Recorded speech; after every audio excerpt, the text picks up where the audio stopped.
Okay, it's a snowy winter day out today, and I figured I'd make a quick video on how I grip the bow.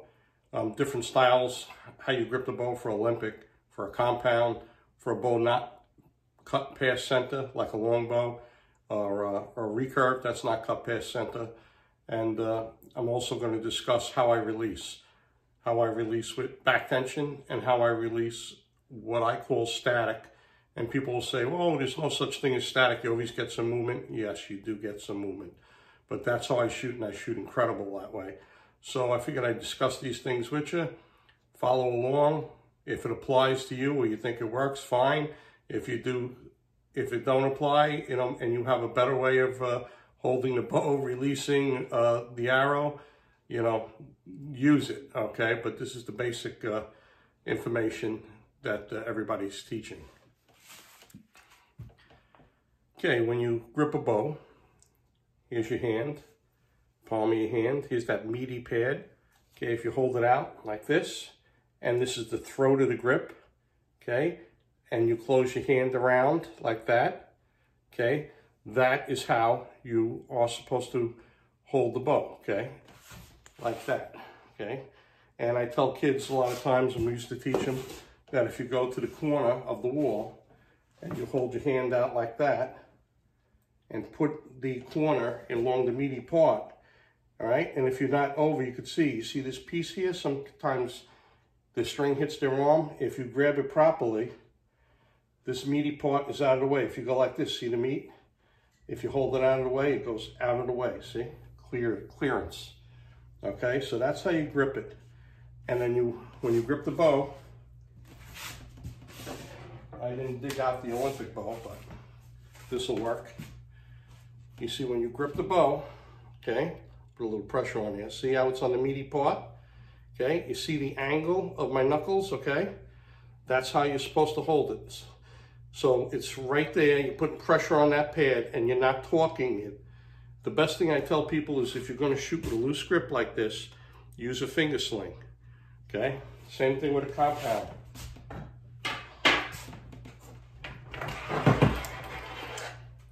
Notice there's no grip on this compound, okay? See? There is a wrist sling. When you hold the compound like this, the bow floats. It's very thin. When there's a little pressure on it, it goes right on that pad. You see the angle of those knuckles? Okay? I'm gonna have to agree to disagree with some of the archers that you see talk about bow grip. They say 45 degree. Okay, if you naturally just throw your hand out, you see that angle, right? See that angle? Just take your hand, throw it out naturally, and the bow sits in the throat and the pad like that, okay? It's not quite 45 degrees, okay, and that's where it's supposed to be, all right? How does that apply to a long bow? Everybody has that natural grip. Everybody has that natural grip. When you throw your hand out, you have that natural grip. What you do is you use that natural grip.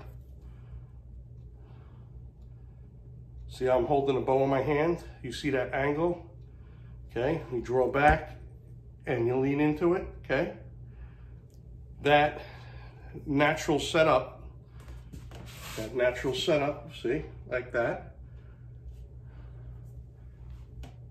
And you lay the bow in there, that's a natural grip for a recurve that's not cut past center, or a longbow.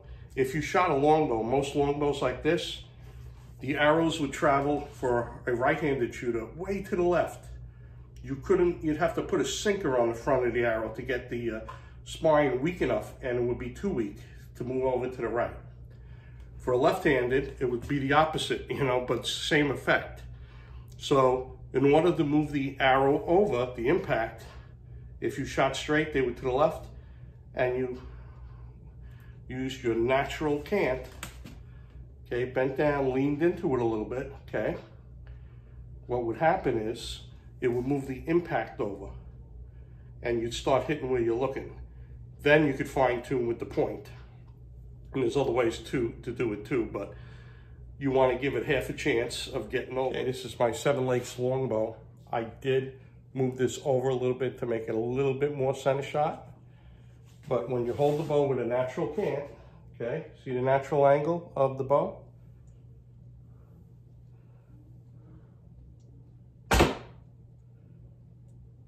See left to right is perfect, okay? Don't get me wrong, you have to have arrows that are within range of the proper spine, but you need to cant the bow on some of these long bows. This is my PSE Ghost Riser that I have cut past center, okay? And how I grip this is with, you hold the bow out, I shoot this upright. See how my knuckles are, like an Olympic bow, or like you would shoot the compound bow. You see that, how my knuckles are? Okay, watch how I shoot this. And this is off the shelf. Okay, see?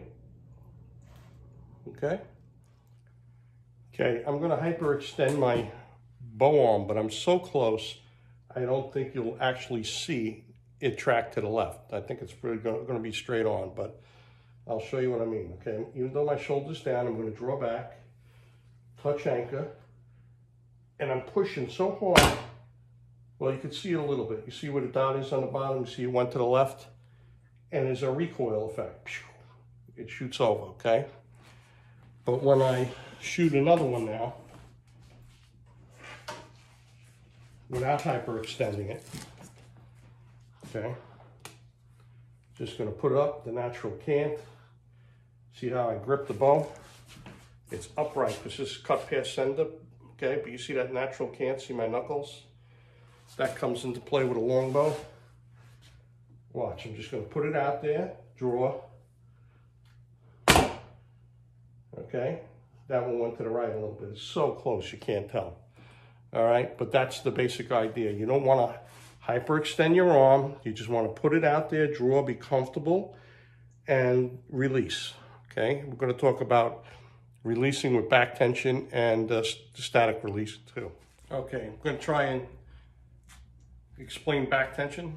Basically, when you draw back and you touch anchor, okay, and you're all the way back, and your arm is in line with the arrow, everything's in line, elbow, arm is in line, okay, your arrow's in line with the target. When you release, you come back, you hook the string, you draw back, you anchor, and your arm is all the way back straight. Now, if somebody was to push on your arm, it don't go back anymore. You can't really pull back anymore. The only way you could activate your back to make this move is a 30-degree downward movement of your elbow. Watch.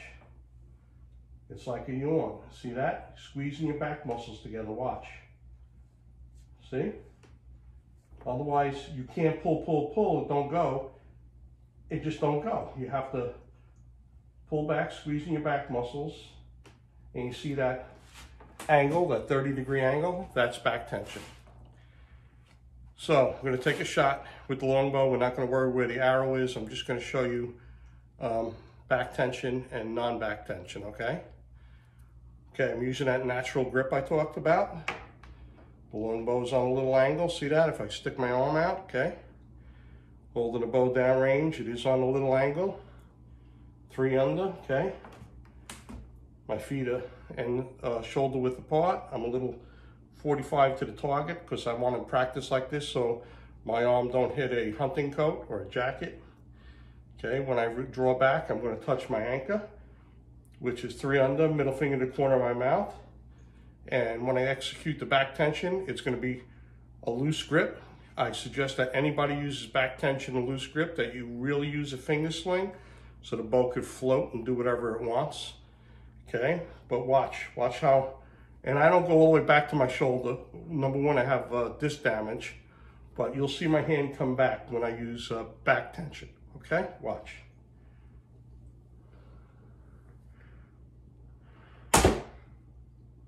Okay, you see how that elbow went down?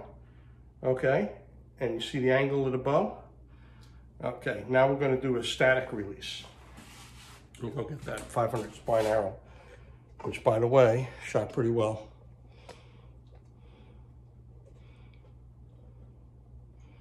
Okay.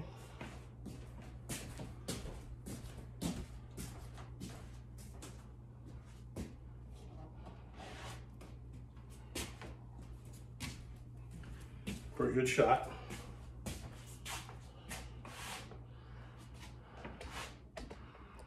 And there was a couple things that came into play then. I didn't hyperextend my arm.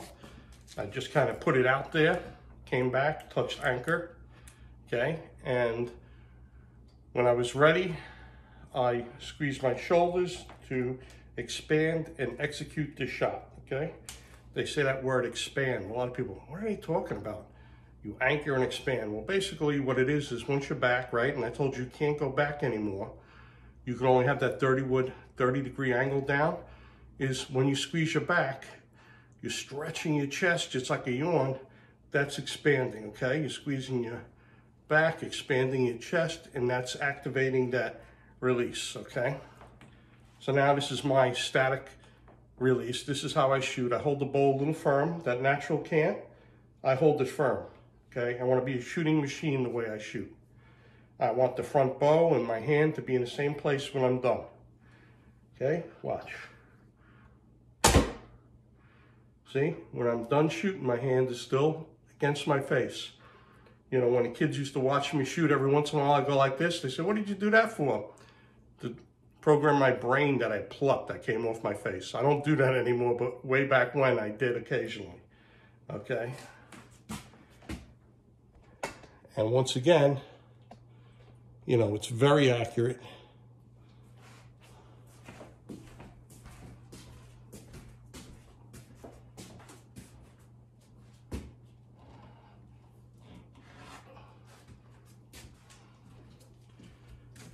There's all different techniques for drawing, for anchoring. There's different releases. There's thumb rings, all kinds of stuff. But this is just what I do, and it works for me. And if people come over and I teach them, I make sure that a couple of things I make sure of. I make sure when they draw back their bow, they have a constant anchor point. I make sure they're not hyperextending their arm. Okay, if the bow's not cut past center or so they can hold it upright, I make sure they feel at natural cant. Okay, there's no peeking, which is this here. They want to watch the arrow flight, and when they pick their head up, they're not accurate, okay? The arrow don't hit where they want it to hit. No peeking. Let me go get the arrow.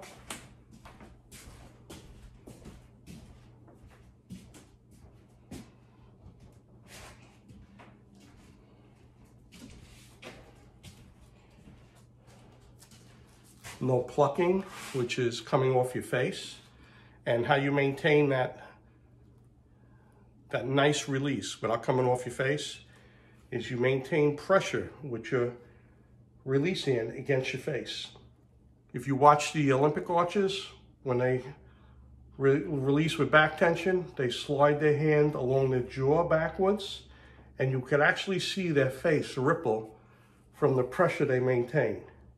Okay, when I release or teach somebody with back tension, when they release with back tension, okay, that 30-degree angle, they maintain pressure. Make sure they maintain pressure along their face all the way back. If you guys are flexible, you don't have a bad back, wind up touching your shoulder when you come back. It's just a follow through, it's a routine. Don't get me wrong, a few inches back, it's clear and gone, okay? But that's what they teach you, to come all the way back, okay? Like a follow through. When I do static, I maintain pressure, which you saw. I'll show you one more time. Where I keep it right there, okay? So those are a few things that I teach when people come over. You know, I hope this will help you out, be a better shooter. If there's anything else I could think on, I'll add on to the video.